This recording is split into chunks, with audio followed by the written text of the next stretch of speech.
Et salut à tous, c'est Star Wars Lego Team. Aujourd'hui on se retrouve pour une nouvelle review, la review du set Kanan Spider Bike. Et donc on va passer maintenant à la présentation de la boîte de ce set. Voilà, donc le moins qu'on puisse dire c'est quand même c'est une très jolie boîte. Donc ce set porte la référence 75141 Kanan Spider Bike. Voilà, on retrouve le packaging de fin 2015-2016 qui est plutôt un très beau packaging avec bien sûr Kylo Ren qui est présent sur cette boîte.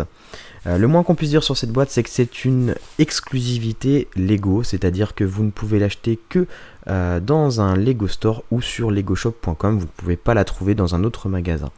À l'arrière de la boîte, on retrouve comme à l'habitude les fonctionnalités du set, avec une présentation plus ciblée sur l'énorme stuff contenu dans ce set. En tout, on a 6 blasters, 5 détonateurs contrairement à la boîte et un sabre laser, la figurine de Kanan qu'on va présenter juste après, et 2 officiers impériaux qui sont plutôt pas mal. On a en tout un Stormtrooper et un pilote de motojet qui est totalement gris. Voilà, donc un Imperial Combat Driver qui est plutôt sympathique. Concernant les figurines de ce set, on peut dire que c'est plutôt équilibré. On a 3 figurines qui sont quand même des figurines assez classe, on peut dire. Hein. Bon, ça, on a l'habitude maintenant avec les sets de Lego. Et on passe à la première figurine qui est celle de Kanan Jarrus qu'on retrouve dans Star Wars Rebels. Voilà, donc je vous ai fait plusieurs prises de vue. C'est un personnage qui est déjà apparu dans 3 autres sets, donc qui est vraiment pas du tout exclusif, mais qui est quand même fort sympathique. Le deuxième personnage, c'est un Stormtrooper Star Wars Rebels. On le reconnaît avec ses respirateurs bleus sur le côté du casque. On a une tête un peu énervée. Voilà, donc ça change un peu des têtes... Enfin non, en fait, ça change pas du tout des têtes clones. Voilà, donc sur le côté. Et il est sérigraphié à l'arrière. Donc c'est vraiment une très belle figurine. Et enfin, la dernière figurine, donc le Combat Driver Impérial, qui est plutôt sympa. En gris, comme ça, avec une petite armure de protection. Une jolie sérigraphie sur le visage et dans le dos. Le torse également est plutôt sympathique. Mais cette figurine n'est pas sans rappeler l'ATDP Driver qu'on avait déjà pu apercevoir dans le set de l'ATDP. C'est exactement la même, sauf que celle-ci est blanche. On passe maintenant au véhicule de ce set. Alors on a une motojet. Voilà, donc on peut apercevoir dans la saison 1 de Star Wars Rebels, donc ouais, c'est une très belle motojet, donc c'est celle de Kanan.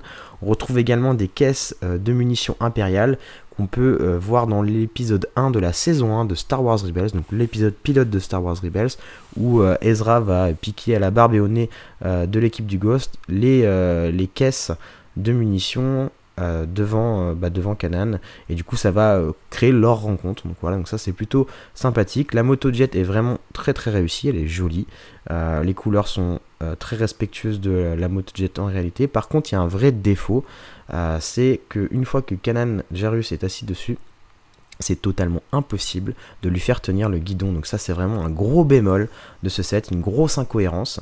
Voilà, sinon les boîtes elles sont plutôt sympathiques. Elles s'ouvrent toutes les deux, on peut ranger les armes à l'intérieur. Donc là on peut ranger 4 blasters, donc ce qui est plutôt pas mal pour un truc de cette taille là. Et dans la deuxième on peut ranger les 4 détonateurs thermiques, sachant qu'on en a un en plus.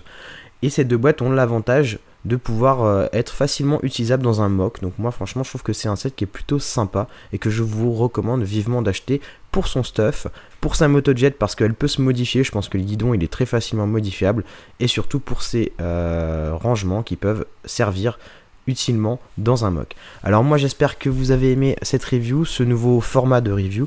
Je vais mettre un sondage dans les commentaires pour que vous puissiez me dire si vous aimez bien ce nouveau format de review. J'espère qu'il vous a plu. Et puis je vous dis à bientôt pour une prochaine vidéo. N'hésitez pas à mettre un pouce bleu si cette vidéo vous a plu et à vous abonner à la chaîne si ce n'est pas encore fait. C'était Star Wars Lego Team et moi je vous dis à bientôt.